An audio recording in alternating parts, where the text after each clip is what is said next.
नमस्कार मंडळी, सिया आणि माझी रेसिपीमध्ये तुमचं स्वागत आहे. तर चला मी एक असं वाटण बनवते की भाजीला खूप चांगली अशी चव येणार आहे. तुम्ही हे वाटण नक्की ट्राय करा तुमच्या भाजीत. कोणीही म्हणेल किती सुंदर भाजी झाली आहे. त्यासाठी बघूयात काय लागते. धने, लाल सुकी मिरची, खोबरं, कांदा, लसण, अद्रक घेतली आहे शिलून, लवंग, मिरे, दगडी फूल आणि जिरं घेतलेलं आहे.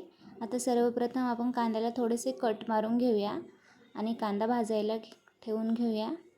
तसंच आपल्याला कांद्यासारखं खोबरंही भाजून घ्यायचं आहे. आता हे बघा, आपण कांदा आणि खोबरं भाजून घेतलेलं आहे. हे कट करून घ्यायचं आहे. आता चला हे मसाले आपण थोडंसं तेल टाकून तव्यावर भाजून घेणार आहोत. चॅनलला सबस्क्राईब करा, शेअर करा, कमेंट करा, लाईक करा. हे वाटण भाजून घेतलेलं आहे.